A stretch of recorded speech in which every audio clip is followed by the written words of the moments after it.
más que animar al compañero ahí, ¿verdad? Y que nosotros seamos agradecidos con lo que tenemos. Bueno, vamos a continuar.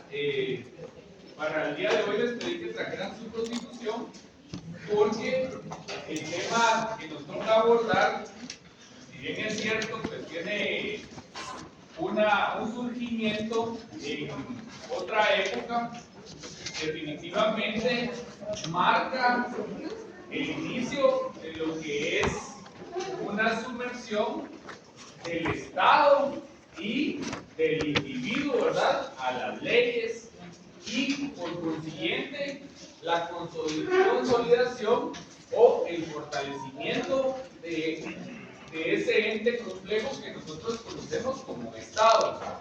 Ustedes se van a preguntar bien, pero ¿por qué aborda con mayor profundidad estos temas? Porque al final el Estado coexiste con el derecho. Y es importante que nosotros conozcamos esos orígenes, y una de las funciones de la filosofía del derecho es que nosotros podamos hacer un análisis de lo que tenemos actualmente como una organización de Estado. Si bien es cierto, tenemos una normativa que ya establece cuál es esa forma de organización, cómo se estructura ese Estado, no significa que eso sea permanente. Por supuesto, en el momento que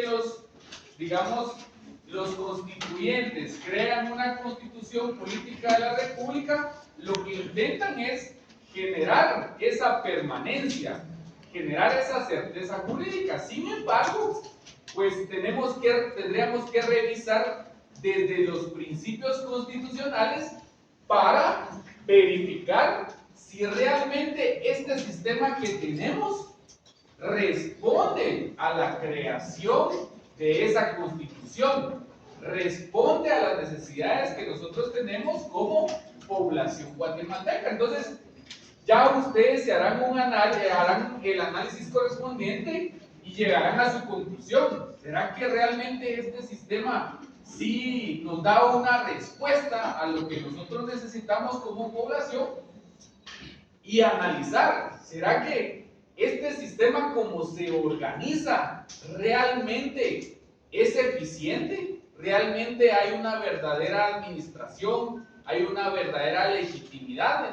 Etcétera. Entonces, esos puntos son los que nosotros debemos observar y saber que esa estructura que nosotros tenemos en este momento, pues no deviene de 10 años atrás, 20 años atrás, sino que viene casi que aparejada a lo que era la Revolución Francesa. ¿Se recuerdan qué año dijimos?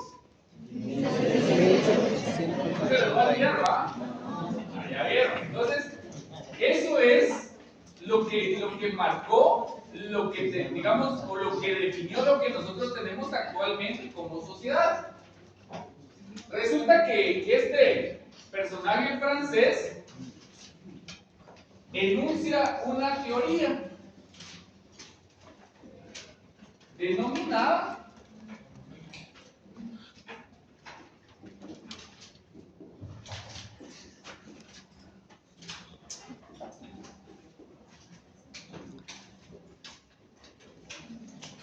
teoría de la división del poder o separación del poder. Digamos, cualquiera de esas dos denominaciones corresponden al mismo pensamiento. Entonces, ¿qué pasa o qué sucede en este momento, o por qué surge esta teoría? Recordemos nosotros que conforme va transcurriendo la historia de la sociedad, prácticamente como comunidad política vamos buscando la forma en la que nos podemos organizar que responda a los intereses de la población, o en su defecto que responda a los intereses particulares. ¿Por qué menciono eso de los intereses particulares? Voy a borrar esto porque voy a necesitar espacio. Porque en algún momento existe una forma de organización social que nosotros la conocemos como la monarquía. Y la monarquía, ¿cómo podemos explicarlo nosotros de una manera sencilla o simple? ¿Qué podemos decir de la monarquía? Ajá. El monarca, ¿verdad? Ya prácticamente el mismo concepto nos da una luz. El monarca o rey. Resulta que ese monarca y rey, de alguna manera, se posiciona en una relación de poder con el ciudadano o con el habitante, se posiciona de una manera superior. Entonces, el rey, al considerar tener ese control o tener ese dominio sobre la sociedad, decide ejercer ciertas funciones que son elementales para que pueda funcionar una sociedad. ¿Cuáles son esas funciones? Primero, podríamos mencionar la de administrar. Podemos mencionar también la de legislar y también la de juzgar. Por supuesto, cuando existe una figura como el rey, aún más amplio de esto, hay otras funciones, digamos, hay otros aspectos que conoce el rey, hay otros aspectos sobre los que decide el rey, pero, digamos, estos son los asuntos torales que conoce el rey. Entonces, el rey administra, es decir, él es el que tiene el control sobre cuál es el manejo de los tributos en esa organización social, cuáles son las cosas que se permiten, cuáles son las cosas que no se permiten, etc. Pero esa administración, digamos, también la disfrazaba por medio o la justificaba a través de normativas o disposiciones.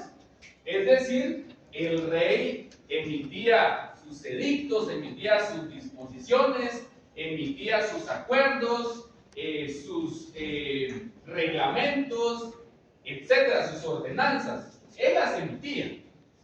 Y entonces, como él las emitía y en él estaba concentrado el poder, entonces, ¿qué pasaba? Cuando, digamos, existía el ejemplo de una controversia entre dos ciudadanos o una controversia entre dos súbditos, y entonces, como él generaba esa ley, entonces él también juzgaba, es decir, él aplicaba esa ley. Entonces, imaginémonos, ¿verdad? El sentimiento de esa persona de decir, bueno, acá todo lo que se moviliza, todo lo que se genera, depende de mí y yo puedo decidir sobre eso. Imagínense qué concentración de poder tenía este personaje. Sin embargo, pues esto pareciera algo justo, o podríamos decir equitativo, pero, digamos, solo en lo escrito. ¿Por qué? Porque el rey, al tener esta concentración de poder, lo que hacía era que ya no se enmarcaba su actuar dentro de esos parámetros, sino qué pasaba con él al saber que tenía todo este control. ¿Qué pasaba? Rebasaba ese marco o se salía de ese marco. Y ese marco entonces lo que provocaba, digamos, si vemos esto desde un punto de vista actual, digamos, este era su marco legal. Eso era la competencia que él tenía como rey o como jefe de gobierno. Eso eran sus límites. Pero al concentrar esto, definitivamente, pues él se sentía, digamos, como una persona suprema. Inclusive hemos dicho que en algunos momentos el rey justificaba su dominio por medio de la iglesia. porque venía el clero y decía, bueno, este rey es puesto por Dios, entonces todos deben obedecer las disposiciones que él emita porque es Dios, es la divinidad que lo colocó. Entonces, ¿qué pasaba? Por naturaleza. Y ustedes han escuchado un dicho que hasta nuestros días pues tiene una resonancia, que dice, si me equivoco me perdonan o me corrigen, que dice, denle poder a una persona para conocerla, o darle un poquito de poder a una persona para que la conozcan. ¿Han escuchado ustedes eso? Bueno, entonces, ¿por qué se aplica eso? Porque el poder en muchos pasajes de la historia ha influido de manera negativa en algunos líderes sociales, algunos líderes políticos. Bueno, entonces, ¿qué pasa? Esto era lo ideal, digamos, ahí va evolucionando ya la sociedad como Estado, con esta persona como jefe de Estado, jefe de gobierno, pero al tener todas estas competencias, pues muchas veces se extralimitaba. Entonces, ¿qué pasaba en ese caso?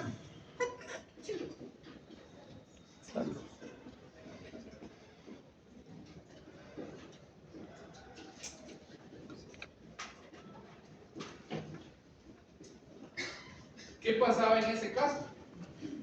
Cuando el rey superaba o rebasaba ese marco de competencia que él tenía asignado o que de cierta manera la población reconocía, entonces ya incurría en arbitrariedad, ya incurría en ilegalidades o, como lo conocemos en la doctrina administrativa, ya incurría en abuso de poder.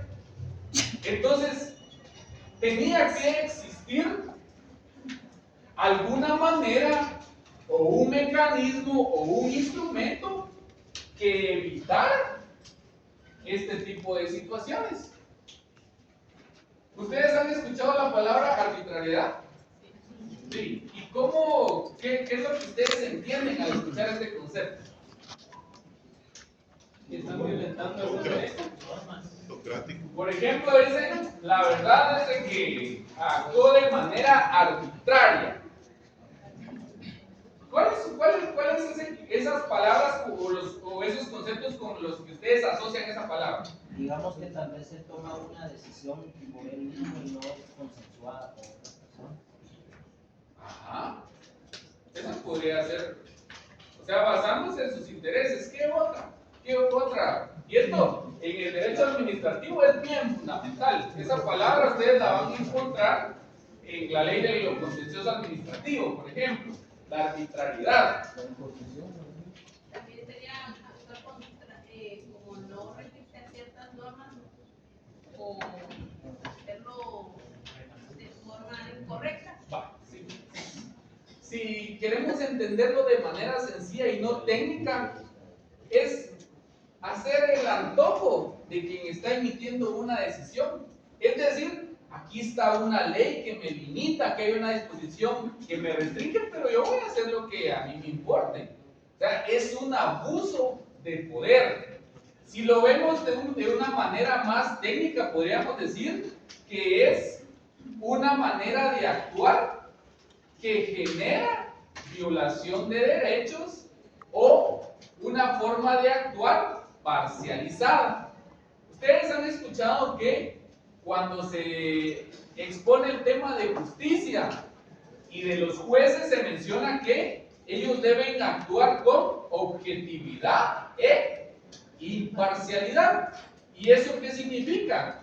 Que ellos no deben de estar ni del lado de la parte actora ni del lado de la parte demandada. Ellos tienen que ser árbitros, tienen que ser terceros, que no tengan ningún interés en ese asunto. Entonces, eso era lo que pasaba. Entonces, el rey se convertía, digamos, en una persona parcializada. Y ustedes entenderán que aquí estamos hablando en los años 1800, 1700, donde se da todo este periodo del absolutismo, que así se le denomina, ¿Por qué se le denomina absolutismo? ¿Por qué creen ustedes que toda esta parte que les estoy mencionando se le denomina absolutismo? Porque el rey tenía el poder en absoluto. Entonces ese poder, lastimosamente, tuvo sus variaciones de forma negativa y generaba entonces arbitrariedad. Bueno, entonces, ¿qué sucede? Y ahí es donde viene la importancia de este personaje. Seguramente existieron otros autores, otros filósofos, otros juristas, otros pensadores que también hicieron su contribución a manera de buscar una respuesta a eliminar este tipo de situaciones. Sin embargo, de los más sobresalientes son los que estamos exponiendo. En este caso, Montesquieu. Y entonces, ¿qué dice Montesquieu? ¿Cuál es su solución? ¿Qué es lo que él piensa? ¿Va? E imagínense ustedes, Montesquieu estaba en la posición de nosotros.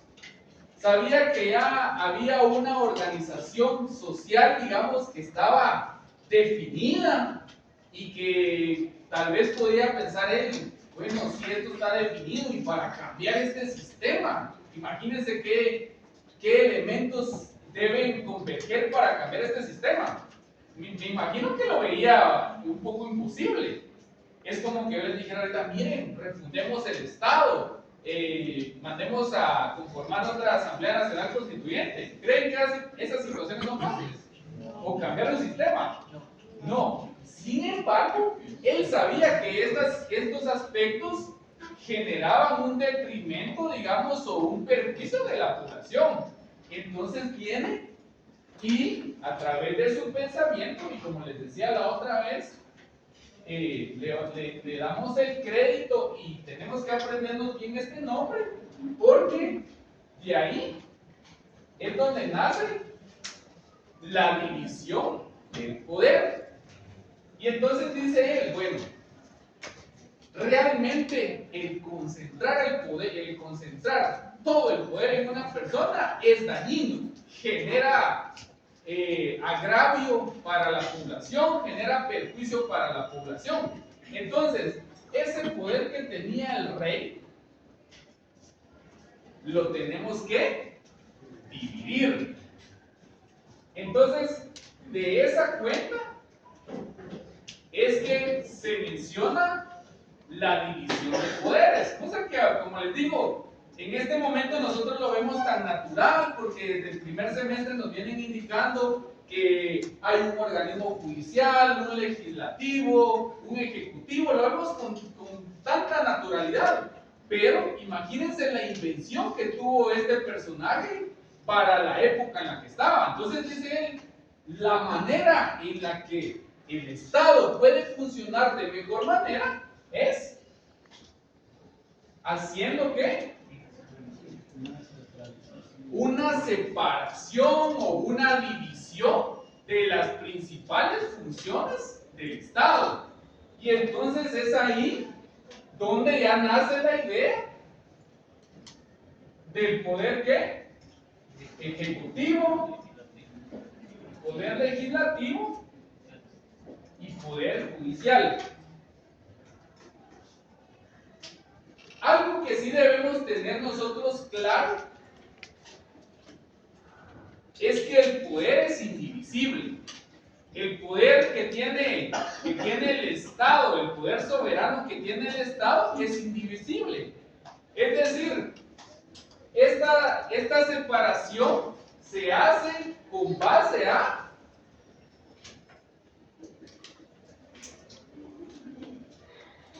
funciones. Es decir, si en algún momento alguien les pregunta a ustedes, mire, o sea que en Guatemala existen 3 poderes, porque eso le pueden preguntar doctrinariamente, ¿verdad? ¿Existen 3 poderes? Sí, ustedes pueden contestar, no, el poder es uno, pero a manera de funcionalidad está separado en tal y tal. Entonces, no están diciendo ustedes que existen los 3 poderes, sino que de ese mismo poder que se convierte en una matriz, surgen los otros 3 poderes. Ahora, ¿qué sucede? Entonces dice él, vamos a crear esos tres poderes y entonces van a existir ciertos personajes que van a llevar a cabo la función de administrar, es decir, atender todos los asuntos de la población, y también va a existir otro poder que va a abordar todo el tema de la creación de leyes, de la creación de ordenamiento jurídico. Y otro poder, o sea, otro grupo de personas que se van a dedicar a aplicar justicia o a aplicar lo que ya está dispuesto en la ley. Bueno, perfecto. Pero ¿cómo logramos concretar eso? A través de lo que se denomina soberanía.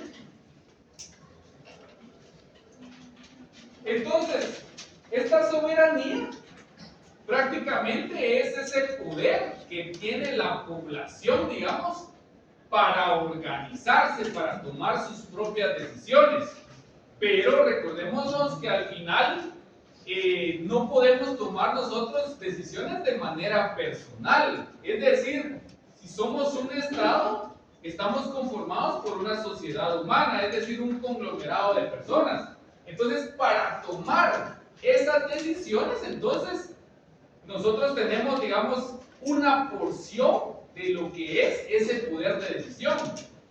Y al unir todas esas porciones del poder de decisión que nosotros tenemos, entonces prácticamente eso lo convertimos o se convierte en soberanía. Es decir, cada uno de nosotros tiene cierto derecho de organizarnos, y ese conjunto o ese atributo que tenemos nosotros de poder se lo trasladamos a una figura que es la soberanía. Bueno, entonces, interesante. ¿Qué sucede en este caso? Para que estos poderes, digamos, tuvieran una validez y tuvieran un efecto, era necesario que quedara plasmado en un documento, porque si no, lo que se iba a generar era un efecto de inseguridad jurídica, inseguridad legal, incertidumbre. Entonces, para ese efecto, es que, derivado de esta teoría de Montesquieu, también nace lo que nosotros conocemos como Constitución.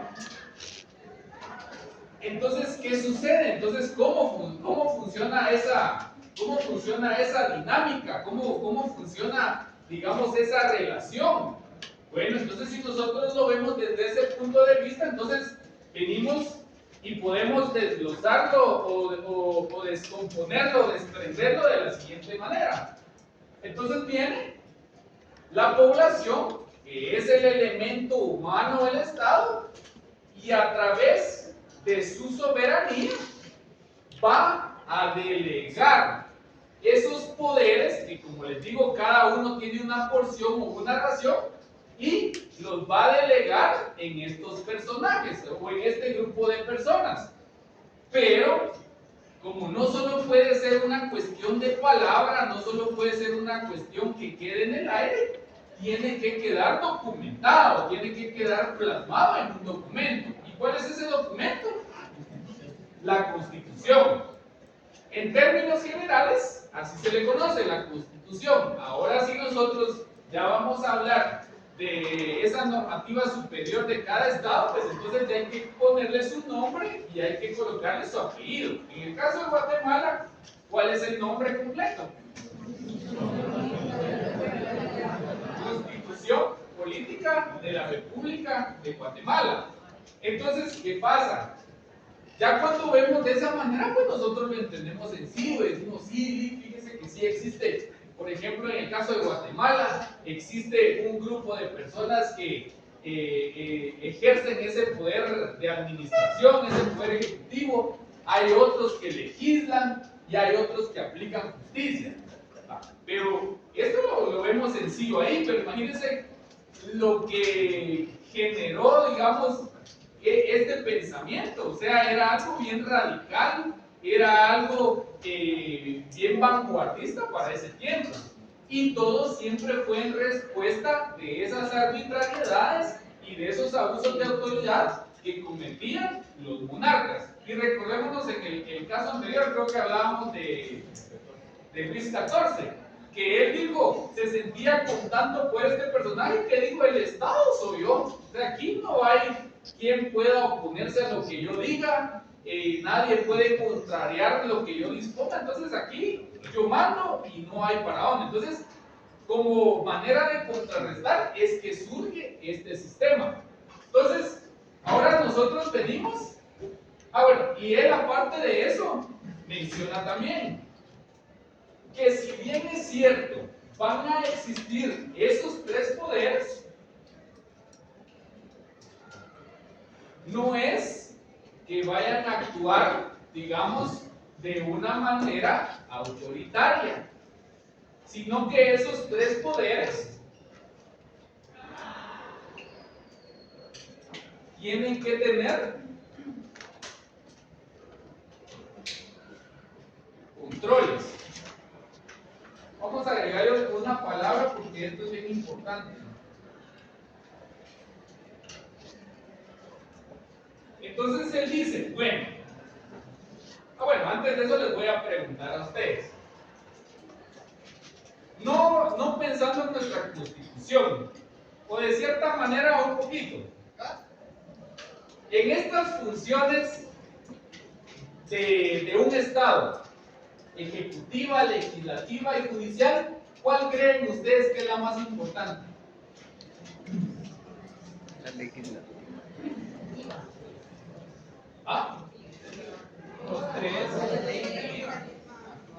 Porque si el poder judicial no existiera, aunque el legislativo produjera o emitiera las leyes, no hay quien. Exacto. Entonces, esa es una pregunta que les pueden plantear a ustedes. Miren y hacerse el ignorante, la persona que se lo está preguntando. Miren cuál de los tres poderes es el más importante. Todos. Porque al final todos se desprenden del mismo poder. Solo se hizo la separación a manera de ejercer una mejor funcionalidad en cuanto valga la redundancia, al funcionamiento del Estado. Pero dice él, ¿verdad? O sea, dice este autor, no basta con solo hacer esa división, no basta con solo hacer esa separación, sino que tiene que haber controles recíprocos. Es decir, ¿han escuchado ustedes la teoría de frenos y contrapesos? ¿En qué consiste esa teoría? Que un poder sirve de freno. Exactamente. Un poder sirve de freno para otro, sirve de peso para otro, pero lo que se intenta a través de esta idea de los frenos y contrapesos es que el aparato estatal tenga ¿qué? Un equilibrio. Y entonces, hasta ahí vamos bien, ¿verdad? Y decimos, bueno, ahora ustedes ya están en la capacidad de exponerle a cualquier persona que les diga, miren, ¿y de dónde proviene la Constitución usted? ¿O por qué se separan los poderes? ¿O por qué? Ustedes ya saben ese origen. Y eso es súper importante porque recordémonos que nuestra norma principal o nuestra norma base, ¿cuál es? ¿De dónde se ramifica todo nuestro ordenamiento jurídico? De la Constitución. Pero yo no sé si ustedes habían visto esta situación de esa manera.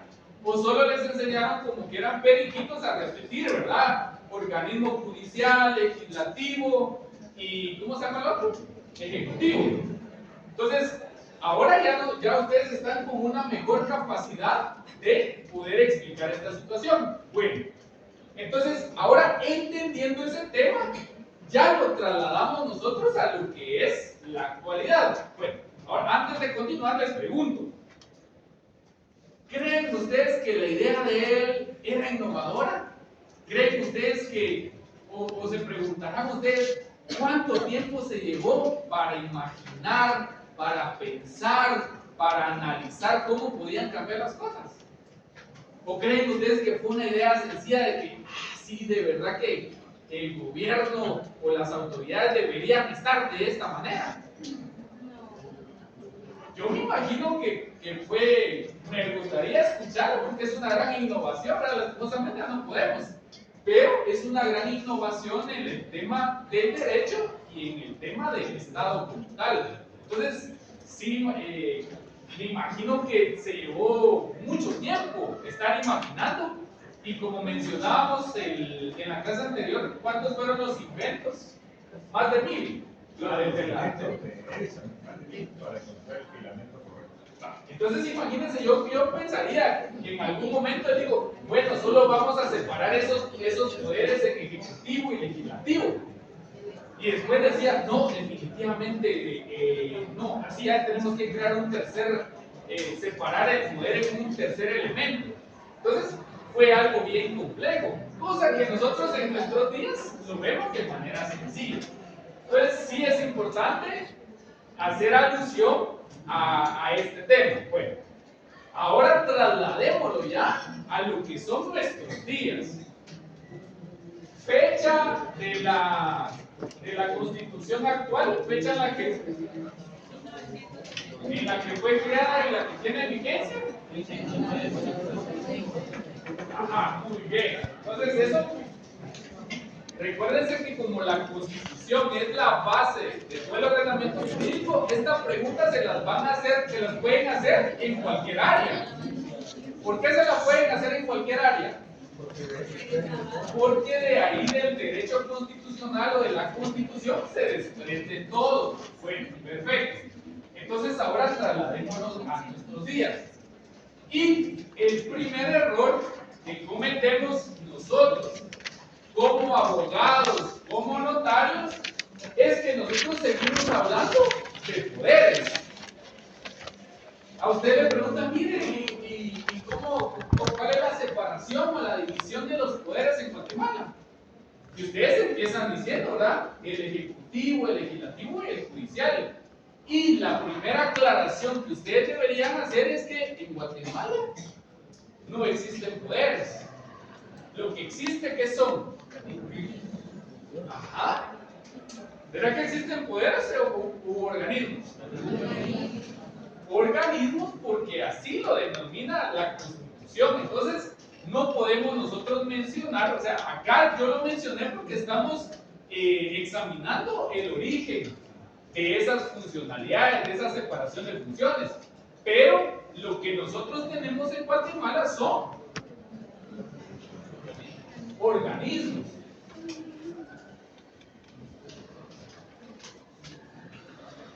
Entonces eso es bien importante. Entonces ustedes no pueden estar hablando de que, fíjense que la Constitución regula los 3 poderes del Estado. No, la Constitución regula 3 organismos de Estado. ¿Cuáles son esos organismos? Entonces, el Ejecutivo, el Legislativo y el Judicial. Ahora veamos la realidad de nosotros como una sociedad democrática. ¿Será que sí cumplimos con estos elementos? ¿Todavía subsisten en la actualidad en nuestro régimen jurídico, político? ¿Subsisten? ¿Tenemos constitución? Sí. ¿Cuántos artículos tiene? 200.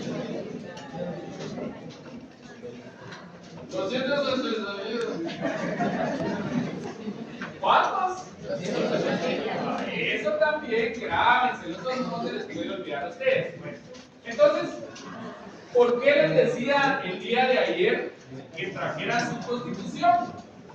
Porque vamos a tratar de ubicar dónde están cada uno de estos organismos. Ya en la clase anterior hablamos, pareciera clase de derecho constitucional, pero no es tanto por el tema de resaltar la Constitución, sino que es el tema de cómo el derecho se ha afianzado a través de ciertas normativas, en este caso la Constitución, y de cómo, digamos, también la filosofía ha influido para organizar al Estado que tenemos. Entonces, ¿qué sucede? Tenemos nuestra Constitución. ¿Cuáles son las partes principales que mencionamos de la Constitución?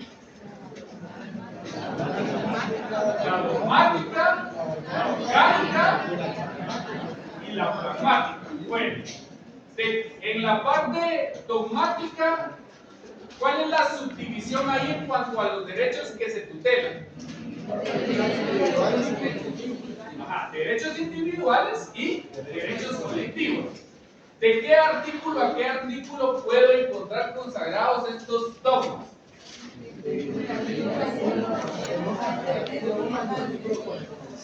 Ajá, los individuales del 1 al 46 y los colectivos.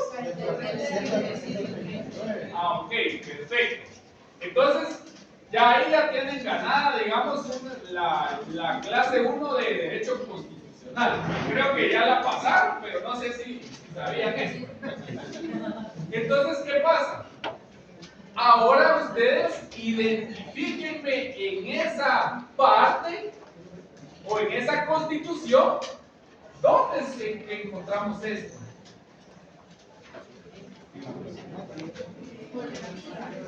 Ajá. Porque ya dijimos, hay una parte dogmática,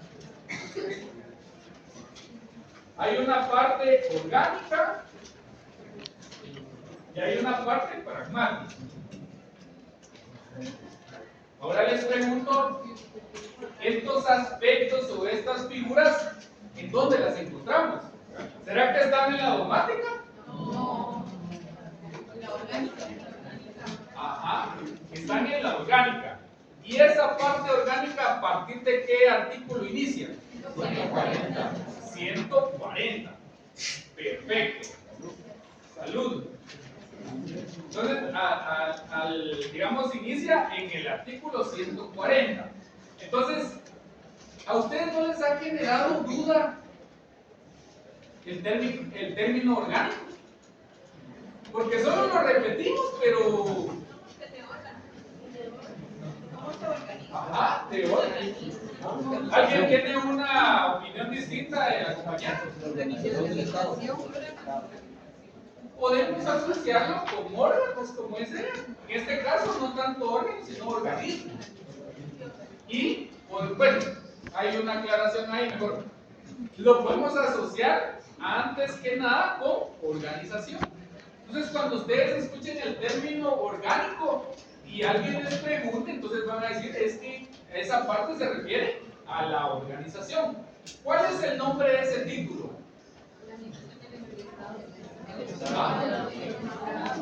¿El Estado qué? Entonces, primero nos damos cuenta que ya menciona la palabra Estado. ¿A quién le atribuimos esa palabra en la historia? Por eso sacaron mal esa pregunta, ¿verdad? ¿Cómo se llamaba ese personaje? Nicolás Maquiavelo. En su hora el Principito, ¿ah? Ya jamás vuelven a caer en eso, ¿ah? En su hora el Príncipe. Bueno, entonces, ¿qué sucede? Cuando nosotros hablamos de la parte dogmática, entonces ya sabemos, separamos derechos individuales y derechos sociales o colectivos. Bueno, eso significa que en esa parte lo que vamos a encontrar son, digamos, derechos y obligaciones que tenemos nosotros como personas individuales o como colectivo. Entonces son las reglas que nosotros tenemos, es decir, es el marco en el que nosotros podemos actuar como población, como sociedad guatemalteca. Bueno, y a partir entonces del 140, ¿qué voy a encontrar? Y atendiendo a la explicación que les acabo de dar, ¿cómo podemos resumirlo entonces? La estructura. ¿Se queda corto con esa respuesta? Atendiendo a la explicación que les acabo de dar de la parte dogmática, ¿qué explicación me pudieran dar ustedes de esta otra parte? La forma de organización. Pero ¿qué más? Forma de la soberanía también. Ajá. Les voy a dar unas luces, pero que no se les olvide. Si en esta parte yo dije que eran derechos y obligaciones para los habitantes guatemaltecos, para los ciudadanos guatemaltecos, para los nacionales, en esta parte entonces estamos hablando del Estado. ¿Qué se va a regular ahí? Aparte de su estructura, los derechos y las obligaciones del Estado. Un poco más a profundidad, porque recordémonos que en el artículo 1 de la Constitución, el artículo 1, 2 y 3, sí establece lo relacionado al bien común, sí establece lo relacionado a los deberes del Estado, pero como un principio general. Ahora, donde nosotros ya empezamos a ver cuáles son esas obligaciones ya de manera más amplia, es a partir de ese 140. Bueno, ¿qué establece ese 140? ¿Alguien que le pueda dar lectura? Estado de Guatemala. Guatemala es un estado libre, independiente y soberano, organizado para garantizar a sus habitantes el goce de sus derechos y de sus libertades. Su sistema de gobierno es republicano, democrático y representativo. Ok, bueno. Entonces ahí, ¿cuál es el epígrafe de ese artículo? ¿Perdón? Estado de Guatemala. Primero, el epígrafe, tienen que recordar ustedes que los epígrafes en la ley solo son referenciales.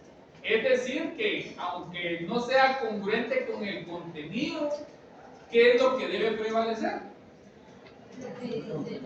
El contenido de la ley, el contenido de la normativa. Pero, digamos, el legislador siempre ha colocado ese epígrafe para tener una referencia de lo que se aborda en ese articulado. Sin embargo, eso no es vinculante. Lo que sí es vinculante es el contenido. Bueno, entonces ahí ya vemos al Estado. Entonces, ¿cómo inicia? Bueno, el 141, ¿qué establece? La soberanía. Aquí ya tenemos otro punto importante. Licenciado, ¿cuál sería un derecho de Estado ante los ciudadanos? Porque yo creo que hay más obligaciones. ¿Los tributos? El derecho de que solo él puede ejercer la justicia, nadie más. Le voy a mencionar otro. ¿Quién es el único legitimado para ejercer violencia en contra de un ciudadano? ¿Es un derecho o es una obligación? Es un derecho. O sea, dentro del derecho penal, si no ustedes estuvieran en esa época primitiva donde utilizábamos la venganza privada para restituir o para estar en una igualdad de condición. Pero entonces, ese poder que ustedes tenían es lo que yo les menciono de la soberanía. Esa facultad de venganza que ustedes tenían, la trasladan esa pequeña porción, y entonces ustedes le dicen a la figura soberanía: a través de usted vamos a depositar ese derecho que nosotros tenemos, pero ahora aplíquela usted. Y entonces, ¿quién la va a aplicar? El Estado, ¿verdad? Ustedes, nosotros le facultamos al Estado para que pueda tener ese derecho. Entonces, por lo tanto, les digo, a partir de este artículo hasta el 262, si no estoy mal, está la parte orgánica, es decir, la organización del Estado y específicamente los derechos y obligaciones del Estado, es decir, las reglas o el espacio que tiene el Estado para actuar. Bueno, ¿qué establece ese artículo 141? Soberanía. La soberanía. Ese es el epígrafe. ¿Qué establece el contenido? ¿Alguien que lo lea? La soberanía radica en el pueblo, quien la delega para su ejercicio en los organismos legislativo, ejecutivo y judicial. La subordinación entre los mismos es prohibida. Ok, bueno. Entonces venimos acá. ¿Quién es el pueblo? Toda la población guatemalteca. Hay que tener cuidado con otros términos. Que nosotros a veces decimos los ciudadanos guatemaltecos. Y en realidad en Guatemala no solo existen ciudadanos guatemaltecos. Si nosotros queremos darle cobertura a todo el elemento personal, tenemos que mencionar los habitantes guatemaltecos. Porque ciudadano es únicamente aquella persona que ha cumplido 18 años y que ya tiene una condición para ejercer derechos políticos. ¿Será que todos en Guatemala son ciudadanos? No, ¿verdad? Solo un sector. Bueno, entonces, ¿qué sucede? Nosotros como pueblo, entonces, atendiendo a esa mínima porción de poder que tenemos, la trasladamos a esta figura de la soberanía. Es decir, imaginémonos que es un bolsón. Entonces nosotros llenamos ese bolsón con nuestra soberanía personal, digamos. Y entonces, ¿en quién lo delegamos según el artículo 141? En los tres poderes organismos. Ya vieron, ahí la ley es clara, ¿verdad? La ley te marca. Entonces, ese poder entonces de soberanía o ese poder que nosotros tenemos como entes individuales, nosotros lo trasladamos a estos tres organismos de Estado. Bueno, hay una frase ahí en ese artículo que es bien interesante. A ver quién me dice cuál es.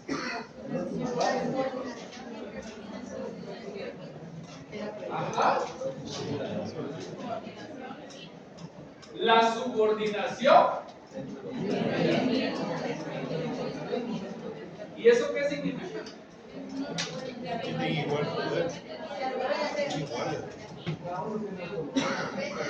Ajá, es cierto. Entonces, a través de eso, decimos nosotros, no puede existir subordinación, pero sí puede existir, ¿qué? Coordinación. ¿Por qué? Porque si bien es cierto, estos tres organismos están separados, ¿será que realmente existe una separación total? Un aislamiento total. ¿Será que estas son, llamémoslo de esta manera sencilla? ¿Será que son tres islas totalmente aisladas? No, entonces lo que no puede haber es subordinación, es decir, que uno esté por encima de otro, es decir, estos tres organismos de Estado deben formar un mismo grado, deben estar en una misma categoría, pero como al final actúan como representantes del pueblo en primer lugar y del Estado, sí es necesario que tengan, digamos, ciertas relaciones. Y eso podemos decir que es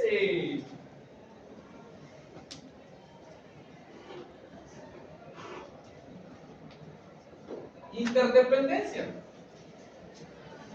Es decir, tienen esa comunicación, están conectados entre sí y, digamos, el funcionamiento de los tres es sumamente elemental para cumplir los fines del Estado. Bueno, perfecto.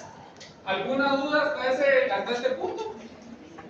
Entonces lo que puede haber con ellos es coordinación, ¿verdad? Es comunicaciones, es tener ciertos acercamientos, X circunstancias, ¿verdad? Que siempre tenga que ver con ese relacionamiento. Bueno, entonces, ahora, para que nosotros conozcamos esa estructura de la Constitución, entonces les pregunto, ¿en qué artículo se empieza a regular o inicia a regular lo que es? Bueno, lo voy a poner en orden para que ustedes lo vayan anotando. El organismo legislativo, ¿a partir de qué artículo? 157.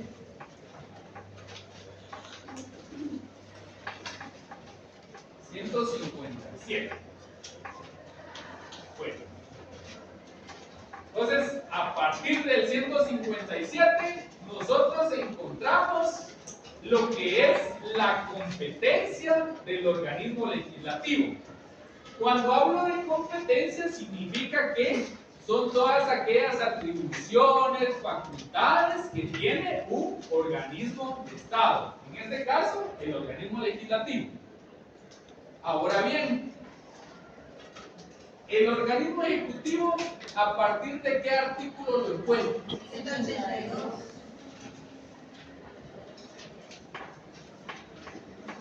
Ajá. Bueno, y eso ahí ven ustedes cómo lo marcan, a ver cómo lo señalan, porque eso es fundamental. Esta clase no se les va a olvidar jamás. Y después, el organismo judicial, ¿dónde está representado?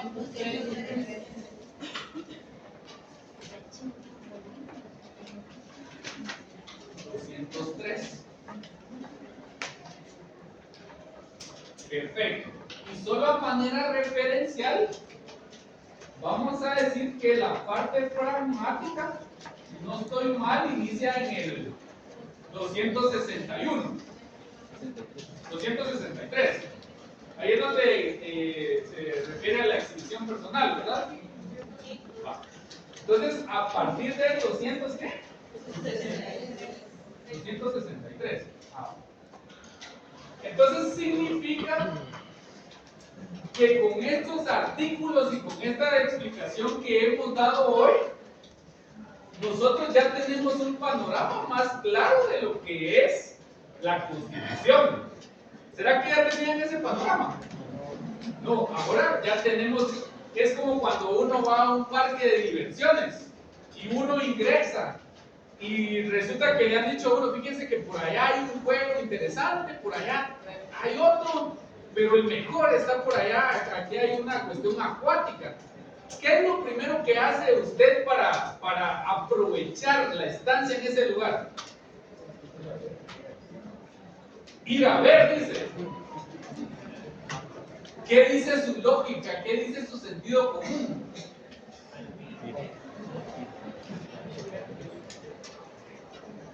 Agarran ustedes, si me están quedando mal. ¿Será que mi lógica no me dice si es tan amplio el lugar? Primero voy a ver si hay algún organigrama. ¿Será que habrá un mapa? ¿Será que no hay una persona que me pueda guiar? Eso sería lo más lógico que tendríamos que hacer. Por aquí salen, somos chapines, empezamos a agarrar por donde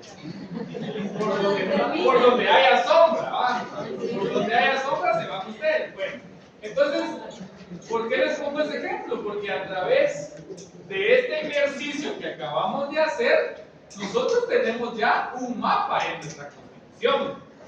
Pero digamos, esto solo fue el resultado de ¿qué? ¿De dónde le vino toda esta explicación hasta llegar a nuestra Constitución, a nuestro derecho vigente? De la división de poderes. ¿Y quién es el causante de eso? Este señor, ¿ve? Ese señor es el responsable. Y entonces, ¿cuál era la actividad que él realizaba? ¿Cuál era su ejercicio? Pues era jurista. En nuestros tiempos podríamos decir que era abogado, profesional del derecho, era científico del derecho y también era filósofo. Entonces, al hacer esa mezcla es que resulta esta nueva estructura, es de cómo trata él de formar esta estructura, tratando la manera de eliminar arbitrariedades, de eliminar esos abusos y que sea una sociedad más justa, más ordenada, en donde el Estado tenga límites. Imagínense que el Estado no tuviera límites. Pongamos de ejemplo siempre el derecho penal. ¿Será que, si bien es cierto, les acabo de mencionar, que la legitimidad de ese ejercicio punitivo corresponde al Estado? ¿Será que tiene límites o no tiene límites? ¿Sí? ¿Ah? ¿Cuál sería un límite del Estado en cuanto a ese poder punitivo que tiene en el derecho penal?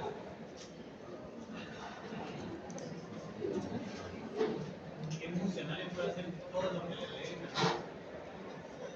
Ajá, muy bien, puede ser un funcionario. Que si algo no está prohibido, no puede aplicarle la ley. Ah, pero vean, como estamos hablando del tema penal y lo que más se puede proyectar es ¿por qué existe un tipo penal que se denomina ejecuciones extrajudiciales? ¿Lo han escuchado? Sí. ¿Y a qué se refiere esa disposición, ese tipo penal?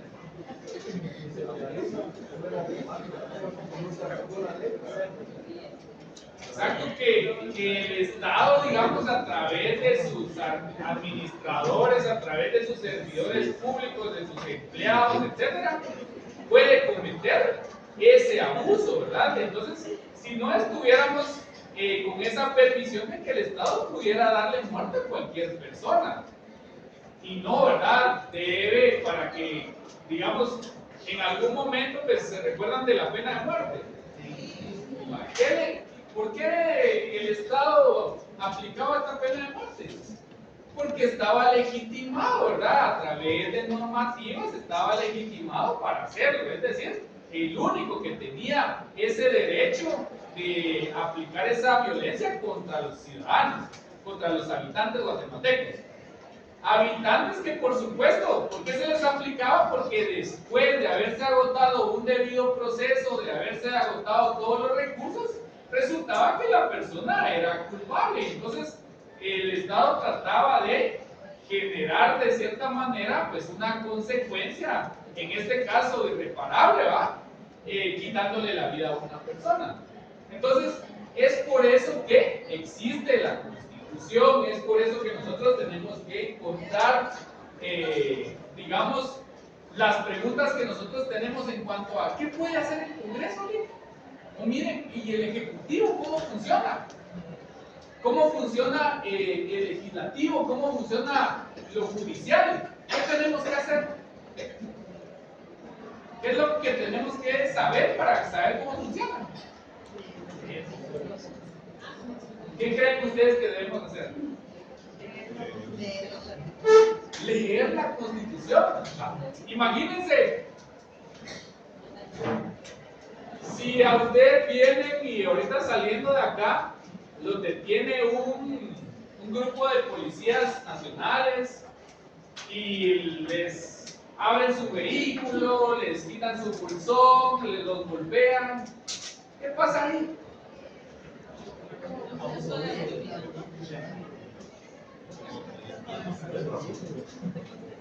¿Ah? Pero ¿será que ustedes saben en dónde está eso en la Constitución? ¿Ah? ¿Será que saben cómo se aplica eso? ¿Será que ustedes están... Y qué tristeza que le encuentren su carnet que es estudiante la sacaron, ¿no? De derecho. Y va a resultar que el policía que lo detiene va a saber más que usted. ¿Pero por qué va a pasar eso? Porque no leemos, ¿no? O sea, no tomamos ese tiempo para leer. En el artículo como el del 6 inicia lo que son las detenciones legales, cuáles son los derechos que nos asisten, que la autoridad tiene que informarnos, el plazo para que nos tiene que poner a disposición de un órgano competente. ¿Eso está ahí o no está ahí? Sí. ¿Y será que si los detienen ustedes van a hacer valer eso? Sí, dicen, pero si ni se lo saben. Ajá, entonces veamos, y se va, y les aseguro, y no me equivoco con lo que les voy a decir, en el ejercicio de su profesión, ya ustedes graduados, ya colegiados y todo, muchas veces se van a encontrar con personas que no tienen el grado académico, pero que saben más que uno. Ajá, los policías son tremendos ustedes. Hasta les puedo decir que en el caso de los reos, los indicados, los procesados, esos cuates manejan el código penal y el procesal penal mejor que cualquier penalista.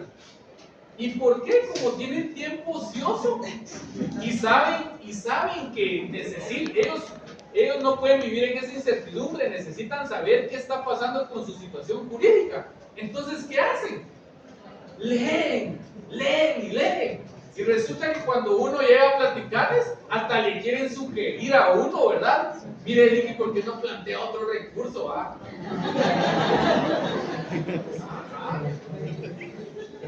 Entonces, ¿por qué les hago esta acotación? Porque es importante que nosotros, si no conocemos el ordenamiento jurídico en su totalidad, porque nadie lo va a conocer, sí tenemos que conocer por lo menos lo fundamental que son nuestros derechos humanos personales, ¿va? La parte dogmática. La parte orgánica también tenemos que saberla, ¿verdad? Porque entonces, si vivimos en un estado y no conocemos cuáles son las limitaciones de ese estado, pues en cualquier momento nos pueden violentar nuestros derechos. Y la parte pragmática, que ahí hablamos de otro tema que ya encontramos, la exhibición personal, el amparo, las inconstitucionalidades, etc. Pero ya nosotros sabemos esto. Y, como les reitero, ya no solo sabemos, sí, fíjense que existe un poder ejecutivo, un judicial y un legislativo. No, ahora ustedes ya están en toda la capacidad de poder responder de manera técnica y profesional de dónde devienen esos organismos de Estado, por qué el Estado está de esa manera, cuál fue el autor principal de esa forma de organización, etc. ¿Estamos? ¿Alguna duda? Solo la contraparte que no mencionó es que Montesquieu tuvo la visión de la división de poderes, pero la otra parte más importante es quiénes iban a ejercer esos poderes. Porque una vez se dio la revolución francesa, decapitaron al rey, pero entonces ahora quiénes iban a ejercer esos poderes y se habían dividido.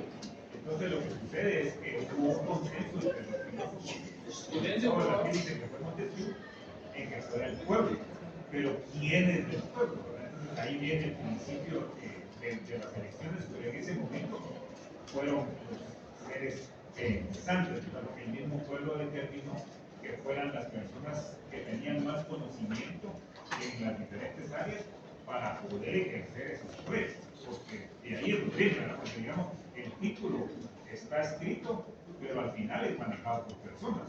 Entonces, ¿qué personas eran las que iban a intervenir en eso? Fueron los del pueblo, pero seres pensantes y no todos. Ahí el mismo pueblo estuvo de acuerdo en que fueran ciertas personas, y de ahí viene con el tiempo que se fueran eligiendo las personas idóneas para los cargos. Exacto. Sí, gracias por la aportación. Definitivamente, cuando se dan este tipo de movimientos, digamos, ese podría ser el antecedente más significativo en cuanto a lo que tenemos en la actualidad, ¿verdad? De definir quiénes son las personas idóneas, digamos, o las personas que tienen un mayor reconocimiento de honradez, de lealtad, de solidaridad en una sociedad, para que ellos ejercieran, digamos, valga la redundancia, ese ejercicio de la soberanía. Y es más, veamos un ejemplo aquí en Guatemala. Cuando se conformó la Asamblea Nacional Constituyente, ¿será que cualquier persona podía integrar esa Asamblea Nacional Constituyente? No. Se supone que existían ciertos requisitos de probidad, de experiencia, de honradez, etc. Y es más, veamos otro ejemplo con base a lo que dice el compañero. Hay ciertas autoridades en Guatemala que se eligen a través de comisiones de postulación. Y esas comisiones de postulación, por lo regular, o en esas comisiones de postulación, por lo regular están integradas las universidades o decanaturas de universidades. ¿Y por qué por qué las incluyeron en ese punto? Porque en teoría, como una entidad académica, no íbamos a tener ningún interés político, no íbamos a tener ninguna injerencia, íbamos a ofrecer un mayor grado de capacidad porque se supone que tenemos la educación superior, ¿verdad? Entonces, sin embargo, pues cuando contrastamos con la realidad, muchas veces nos encontramos con resultados que no son coherentes, ¿verdad? No tienen realmente el sentido por el cual surgieron. Entonces, eso puede ser como complemento de lo que usted me menciona. Y en la próxima clase, primero Dios, vamos a ver también el tema del contrato social, que es otra cuestión que para esos tiempos volaba la mente, ¿verdad? Y es importante que lo sepamos. ¿Estamos? Sí. Va. Ahí hacen sus anotaciones en su constitución, les aseguro que eso